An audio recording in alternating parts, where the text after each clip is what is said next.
Hello, everybody. Thank you for joining us for yet another episode of Let's Chat About Aging in Your Community, brought to you by CHATS, Community and Home Assistance to Seniors. I'm just so happy to be here with you once again, and we've got an excellent guest who is going to talk to us about fire prevention and fire safety in the homes for older adults.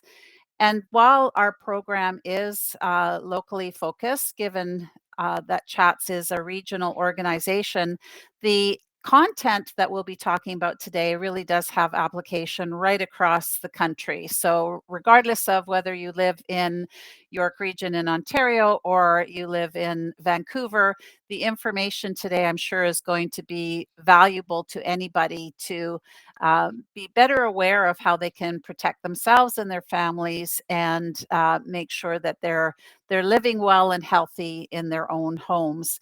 Because of course that's CHAT's objective, and our mission is to support older adults to be able to live as independently as possible in their own homes and in their own communities. So my guest today is somebody I'm very, very excited to hear from, and it's Chief Prevention Officer for Central York Fire Services, Ryan Schell. Ryan, welcome to our chat about aging.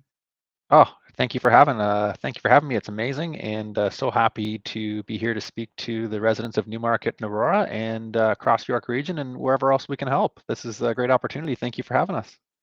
And if I'm not mistaken, no, or July 14th to the 24th is actually Fire Prevention Week. Is that National Fire Prevention Week? Is So, that the so believe case? it or not, Fire Prevention Week is coming up shortly. It'll be here in October, Oh, October. Okay. right around our open house. And so, yeah, we'll be out in the public educating everyone on fire safety, whether you're a senior or whether you're an adult or a child. Fire safety is for everyone. So, It is indeed. So, what are the most common issues or concerns you encounter in your role as Chief Prevention Officer in looking at houses and or looking at where people are living and some of the more common mistakes that they might be making? yeah, that's a good question. I think when it comes to residents and it comes to fire safety, a lot of residents fall into three categories. It's either they're either unable to comply with the fire code, they're either unaware, so they're not educated on what their requirements are under law, or they're unwilling. They're just not willing to comply with, having a working smoke alarm. And I think when it comes to older adults or when it comes to seniors, they sometimes fall into the unable category where getting on a ladder might be a challenge and getting up to test their smoke alarm, change the battery, make sure your CO alarm is working. And I know in Central York, to help with that, we have a smoke alarm program where we go out all summer long and we go to homes and we make sure that if there's someone who is unable to test their alarm or change the battery, we want to go out to assist them and do that. And I know a lot of local fire departments have smoke alarm programs across Ontario where they're able to assist seniors, and that's something that we're extremely proud of. Um, the program now has been going strong. This is our 30th year, and the students that we bring in are from post-secondary educations that are going through to become firefighters, and they're great. A lot of times they are from that community, and they're able to go out and help out and make sure that the resident who is unable to change their smoke alarm batteries is able to comply with the code. And then we're also there to help people that are maybe unaware of their requirements. That you know, if your alarm looks like this here, where it's an older style, it's almost yellow. It's time to replace that alarm. They only last for 10 years, right? So you want to make sure you go out and get a newer alarm that's a little bit looking like this here, right? So, um, yeah. Now, one of the things that can sometimes be confusing is whether you have a battery operated smoke alarm or one that's wired in. So I've had people say, "Well, are your smoke alarms wired in or are they battery?" How do we tell, and what's the difference? Yeah, it's a great question. So it's all based on when your home was built. So if your home was built 100 years ago, there was no requirements for smoke alarms, right? Your home could have been built without alarms, and in that case, there, you're going to have a battery operated alarm in your home, right? And then the newer homes that are built nowadays, they're going to have the hardwired, so they're wired in with a connection, and that connection will basically go to your house wiring. So the most important thing is replace what you have. So if you have a hardwired alarm, replace with a hardwired alarm. If you have a battery alarm, replace with a battery alarm. Your home was built with hardwired alarms, and the fire code will say you need to maintain that. So that's the best way to look at it. Replace like for like. Okay, so say I'm living on my own. I'm, you know, maybe have some mobility issues and so forth, and my alarm is wired in. Who can I contact to get that changed? Yeah, I mean, if you're handy and you have someone who's handy, like a neighbor or a son-in-law, or if you have someone who can do that, a lot of times it's just replacing the clips. So you can unclip it and clip the new one in, which is ideal. And then if you're looking to rewire that clip, you get someone who's familiar with electricity, who can do that for you. I know maybe sometimes there's a neighbor that can help you out with that. And you want to make sure you turn the power off to the breaker. And if you don't know where the power is, you turn off the power to the house, and you'd replace that and get them back up and running. So the nice thing is once you've done the clips the first time, you should be able to just go out and replace it 10 years later and just unclip it and clip the new one in. So there can be some challenges with that. And then obviously, if you don't know anyone, you could always reach out in the yellow pages for someone like an electrician that could assist you with Someone something like that. could Yeah. could do that, yeah, because I think that may be one of the reasons that people are a little bit behind in terms of, updating their smoke alarms is it just maybe seems overwhelming on how am I gonna get up on a ladder, as you said, and I have to worry about electrical and so forth. So, do you find that people are replacing the wired-in ones with electric or battery-operated ones just because it's easier to install them? Yeah, in some cases, we'll go around for our smoke alarm program, and we find that people are unaware that's not something that you're able to do, and we're able to work with them on that. And Central York is very fortunate.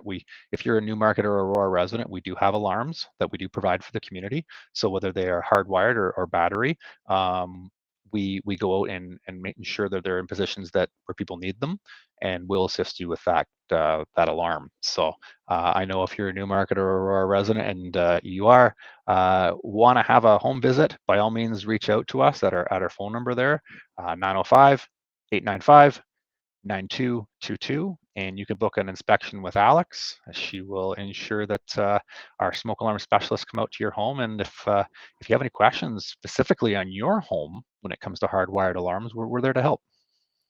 That's good to know, and I'll get you to repeat that phone number at the end of the program as well. Yeah, Now, what about CO2, the carbon monoxide yeah, yeah, alarms? Are they yeah. important or Absolutely. And I think it's important to know the sounds of fire safety as well. So a lot of times your alarm might be going off and you might not know why it's going off, right?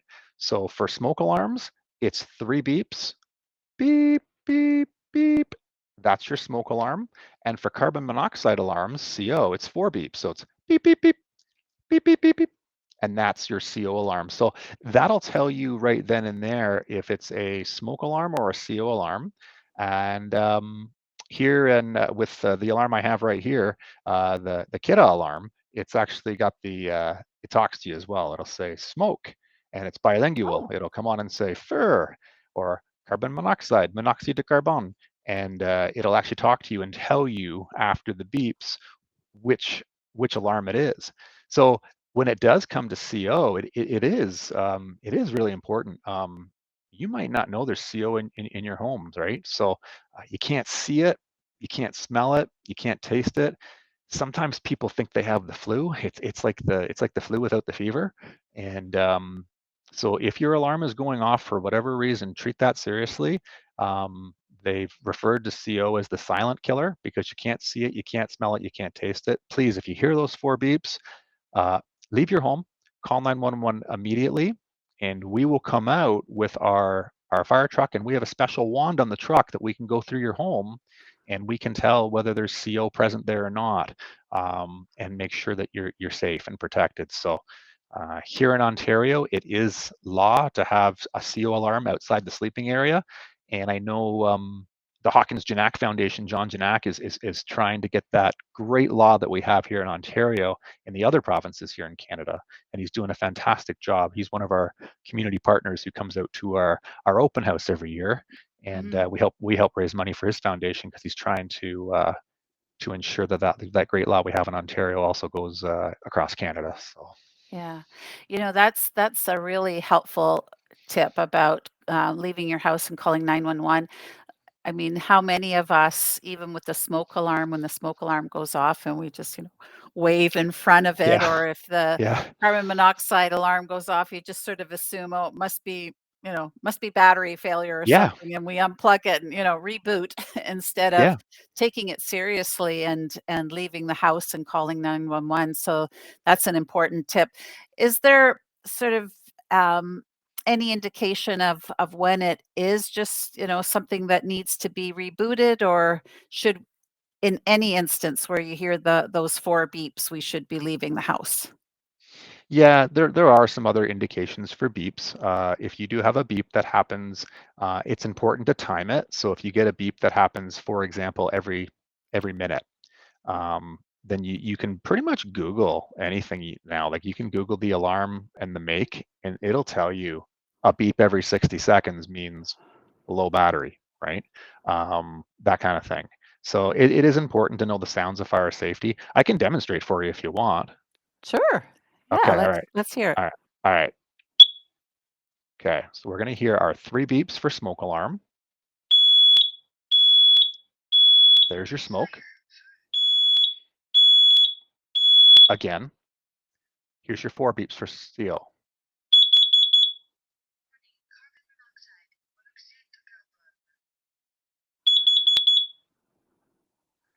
So anything other than that would be the alarm is probably acting up, right? So Kit has got really intelligent alarms here, and sometimes they'll have things for end of life. They'll have things for low battery. The nice thing about these alarms here is as you can see, they're usually followed up with a voice indicator. So it might be beeping every 60 seconds saying low battery. It tells you, right? Whereas some of the cheaper alarms, they might not have um, that voice indicator. So you have to kind of go online and figure out why it's beeping every so often intermittently. But that's a really good question. And by all means, never feel like you can't call your local fire department. As the chief fire prevention officer, I get calls like that all the time. So to me, we're here to help. And if a resident calls in and they have questions about smoke or CO alarms, we're happy to assist. That's what we love to do. We love to help people. So Yeah, that's actually, great advice for people, because I think sometimes they may feel that they don't want to be a bother, or that it's not really that serious if they let it go or do this thing, just yeah. to make it stop and go away. So thank you for that, and certainly the residents in Newmarket and Aurora are fortunate to have the great services provided by Central York Fire Services. But as you said, fire services across the country undoubtedly have similar programs. And speaking about programs, I know that there is a requirement in Ontario for retirement homes to be sprinklered. Now, does that apply to new build homes as well, or are we still a ways away from that happening? Yeah, so you'll have that in your building code for how the building is built. And to my knowledge, that if you're building something new today, that yes, that would be a requirement to be sprinklered. And then for the existing buildings that have been around for a very long time, we have a bunch here in Central York. We have about 39 properties that would be considered uh, retirement homes, care facilities, hospitals, long-term care facilities. If they weren't sprinklered, then the Ontario Fire Code said they need to be sprinklered by January 1st, 2025 for the nursing homes. And then for the retirement homes, it was January 1st, 2019. So um, when the code changed, they gave a phase-in period where that's where you might have seen if you were living in a retirement home, you might have seen workers, installing systems there over the last couple of years, maybe 5, 10 years ago. And the fire code gave a grace period. So they said if you're not sprinklered, we're looking for you to be sprinklered by the state in this time. And yeah, it's great. I mean, we go out and we do fire drills with nursing staff every year, and I can tell you 100% the level of training that these employees have at these facilities has greatly they're always great, but it's greatly improved because now they're required to do a fire drill with the fire department every year, and that's something that we have special here in Ontario. So you might see a fire prevention officer with a stopwatch in your home. If you're in a retirement home, we're doing a fire drill with your team and the employees at the facility. And I can tell you, it's great because when we go in as the fire department, we have the opportunity to see what the staff are doing to prepare for our arrival. Maybe they are asking you to leave, the second floor and move down the hallway. Um, and then what we get to see is we're dispatched at the fire department. We're sliding down the pole, Mm, hopping on the truck, driving out to the home. Now we kind of have a visual of what they're doing to prepare for our arrival, right? And it's a really nice way for us. We're all on the same team. It's a really nice way for us to see how the staff at the retirement home are working to prepare for our arrival. So when we get there, we can actually fight the fire in a fully evacuated zone because they've done that work ahead of time, right? Which is great. So and sprinklers are great. They do contain the fire. Sprinklers save lives. If you're ever in the opportunity to buy a home, a new home from the start up, and there's great opportunities for yourself, believe it or not, to work with the Home Fire Sprinkler Coalition of Canada. It's not as expensive as you might think for home fire sprinklers. And um, getting it done right from the start with building code for your home when you're working with your home builder is fantastic to have that level of protection in your home that your friends might have who are living in a retirement home, right? And right. if you're building something from the ground up, please, I encourage you, reach out to your local fire department, especially if we're aging in place. Um, Sprinklers will buy time for everybody, right? And that's sometimes what we're looking to do is if there is a longer, time for us to leave our home because we're aging in place, sprinklers will give you that opportunity. So I'm glad you brought that up today. That's a great topic. Yeah.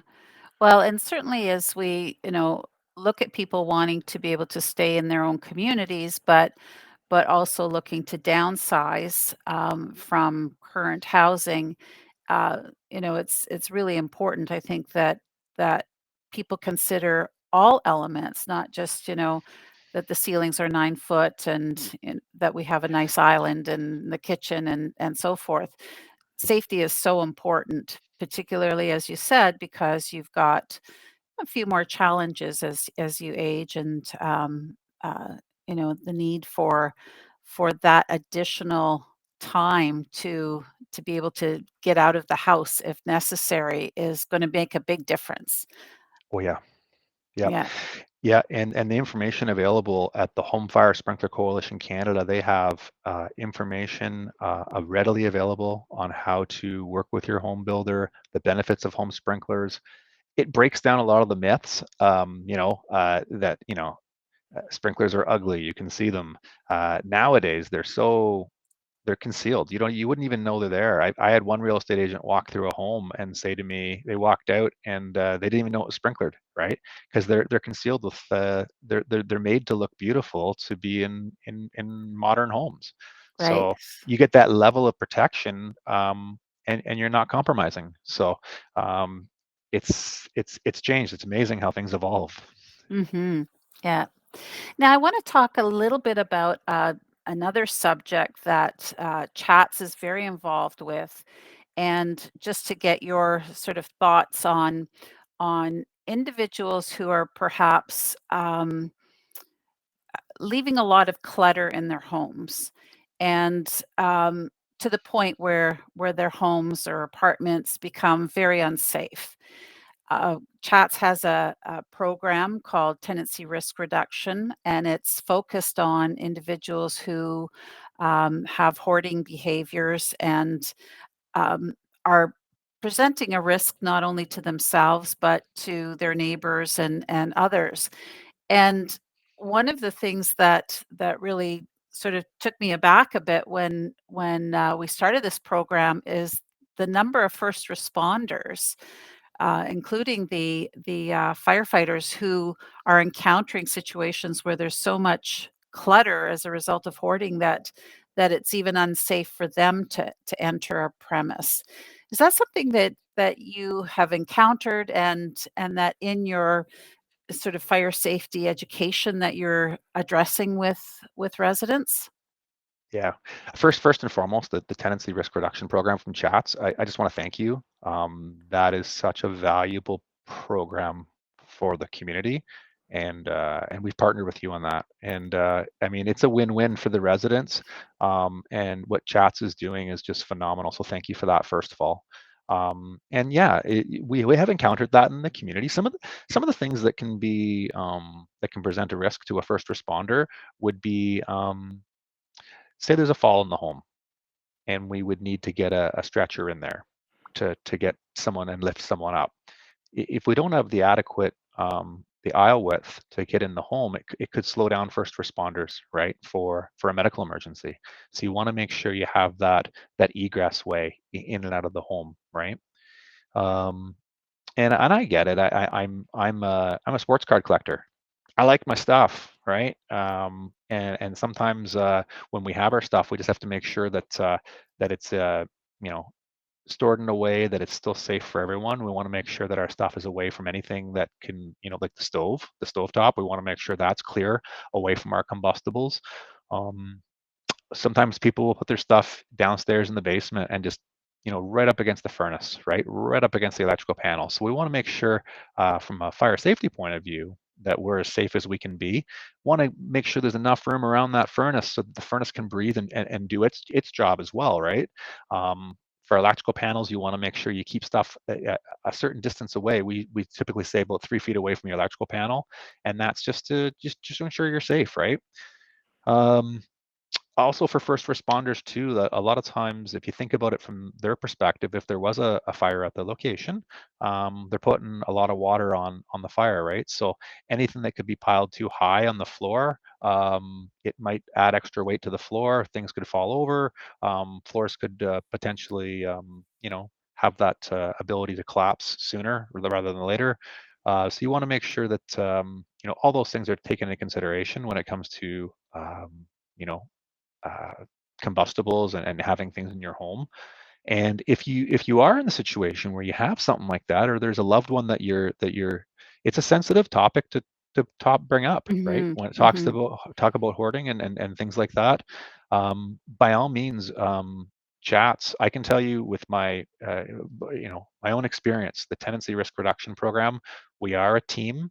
We do go in together with chats. There are you could probably speak to more about that about the benefits of that program. But from our perspective, it's nice because now you have someone who's a community partner that's there for the resident to assist them so they're not alone, and that is something that's so important. Um, and please, if you're in that situation, please reach out to chats and utilize that program. I know I would if I ever had a loved one in that situation, and the fire department's here to work with them to ensure that the home is safe for first responders and safe for you. So Well, thank you for that plug, but it is an important program, and one that's pretty unique. There aren't a lot of services like this in the community, and we found that the ability to work very closely with our first responder partners has made a tremendous difference in yeah, terms of also identifying individuals that we may never come across, but if you've had a, a wellness call or something else into a home, um, that you could do the referral to chats for that program. So that is so important to that we have that kind of partnership going. Any other advice you have on in terms of other areas that can become, potential tinder boxes that people can help themselves to be preventative on?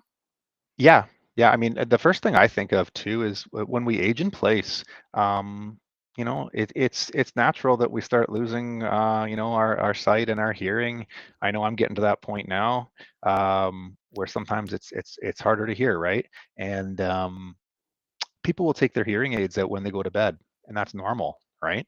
And the alarm that we demonstrated a little while ago, sometimes people can't hear them in the middle of the night if your hearing aids are out. So there are products that are available now. Technology has changed so much. You can get a bed shaker that's uh, attached right to your smoke alarm. This Oh, wow. technology is there, and it's from Kidda. It's amazing.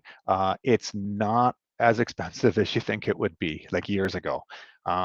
We talked about the hardwired alarms in your home. Did you know you can replace your hardwired alarm with a strobe light? And that strobe light is proven in the middle of the night when your eyes are closed and that strobe light's going off like this, it'll wake you up. So, especially if you're living alone and you have hearing aids and there's no one else in your home, a part of your home escape plan to help get you up in the middle of the night, that's something that I would recommend. And I know that's not something everyone thinks about, right? Um, that's something that to me, I was excited to come on this podcast today because that was a message that I thought Mhm. if I was listening, that's something I'd want to know, right? So I want to thank you for that opportunity today to spread that message. So yeah, thank you. Well, and not just for the older adults listening, but also for family members, because, For sure. quite often it is the family caregiver that is going into the home and trying to make it safe for mom or dad or their loved one, and just knowing that there are these other electronic, or the technology is available, because, mom or dad may not even think of it or be That's right. aware of it as a problem for them, That's but right. a good thing for the family caregiver to be aware of and know. And so what, people would just contact KIDA, or how Yeah, would you they could go find to out about this, or contact yeah, their local fire department? yeah, I mean, you can go to any big box store. They do stock them. Now, something like this here, like a regular hardwired alarm, you're probably looking at anywhere from $50 to $80 for the strobe light one. It's a bit more expensive. You're probably looking at anywhere from 120 to 160. So it's more expensive because it has the strobe on it, but it's worth it. It'll make sure you get that notification that everyone else gets if there was a fire emergency in the middle of the night. That's something that is there. That's a technology that's out there. And the new homes, believe it or not, as of 2015 in Ontario, they all have the strobe lights. But your home might not, right? Because it was built before Mhm. 2015. So Yeah, if that's a level of protection that is going to help you for your home escape plan, utilize it. That's something that's just we say stay fire smart. That's a way to be smart when it comes to fire safety, right? yeah, yeah. In the brief amount of time that we have, and this has gone so fast and it's been so informative, let's talk a little bit about that escape plan. What are some of the Yeah. things that people should be ready for and have in place? Yeah, yeah. I mean, as a fire investigator, the first thing you want to have on your home escape plan is working alarms. Working alarms save lives. Whether it's working CO alarm, working smoke alarm, make sure they're on every floor. Make sure they're working. Make sure you test them. In the times that I've been a fire investigator, the things that I see that have failed the most on home escape plans is people that don't have working smoke alarms. And no working alarm, no chance, right? So you want to make sure you have that working alarm. Time is of the essence, so you want to make sure that you can evacuate your home safely. Um, it doesn't sound like a lot of time, but if you actually break out the stopwatch and do it, you might have less than 2 minutes to escape your home Wow. if it's a fast flaming fire, right? Mhm. So you may have less than 2 minutes. So time yourself. we go out in the summertime and we'll be working with residents, and the kids are home from school, and if they're not at camp, we have the opportunity to do home escape plans with kids. And when we do that, what we do is we say, do you guys mind want to play a game with the fire department? We're going to do a timed home escape plan, and we have them go upstairs to their bed. We have them lie down, and then we push the alarm in the hallway, and we Mhm. train them when you hear that alarm. We want you to get low and go and go to the outside to your meeting place. Now you get a 5, 6, 7 year old that's playing a game with the fire department. They're out in like 20, 30 seconds, right? But I mean, the older you get, like you want to make sure that you can navigate the stairs. That Mhm. sometimes when you get up in the middle of the night, I'm guilty of it. If you get up right away, you're like, whoa, a head rush, right? That's right, yeah, So you want to make sure that yeah, you push the alarm, whether it's your caregiver, whether it is a loved one, like your relatives coming over, push the alarm and so that you can get out of the home in a timely manner. Um, and for people that have a real hard time with mobility, it's probably not something that you want to hear from the fire guy, but you might want to look at relocating your bedroom down to the main main floor, floor. right? Mhm. If 2 minutes is a challenge for you to get up in the middle of the night and go down your stairs, it might not be enough time, right? So you want to make sure that you take care of your home escape plan and you plan ahead of time. Um, and that is something that if I was to pass a piece of advice on today, that would be something that I'd pass along is working smoke alarms, practice your home escape plan, and having your cell phone close by, having a phone so when you're outside you can call 911. Those are all great things, and it doesn't matter if you're 5 years old doing a home escape plan or if you're 95 years old. Right. The rules are still the same, right? So Yeah, yeah. Well, you've given us so much great advice today, and I really want to thank you. I did say that I would allow you to give that phone number or ask you to give that phone number to us one more time before thank we you, end. thank you. We're so incredibly proud of our smoke alarm program. It's 30 years. We started in Wow. 1995. Our students are going door to door all summer long, and we want to come out. You're a taxpayer, you're a resident, and they're trying to get in the fire department. They're trying to get hired. So please give them a call. They're happy to come out and help you. And that phone number is 905 895 9222. When you call that number, you're going to get Alex, and she'll be happy to take your name and number down. We'll come on out, do a home visit for you, make sure you're all safe, and we're here every summer from June, July, and August with Central York Fire, and we're happy to help because fire safety, especially home fire safety, is number one, and that's something where we believe it, and we've been doing it 30 years strong, and we're going to keep doing it. Uh, for many more years. Thank you so much. Ryan, thank you so much, and thanks to everyone at Central York Fire Services for the amazing job, the great job that you're doing, and putting fire prevention, safety first always is an absolute need in the community, and you're just supporting us so well. So we thank you for that, and thank all Yeah. the fire services across the country for what they do and the information education they provide. So Oh, thank you for coming on to the program today and giving us some great information and who knows? Hopefully, we'll have saved some lives because of this conversation. thank you, and likewise the chats for being a great community partner, and we've done great things, and we'll continue to do great things. So thank you so much. Thank you. And to those of you who took time to tune in and listen today, we really appreciate that and hope that you'll join us and listen in on other topics as we chat about aging in the community. Bye for now.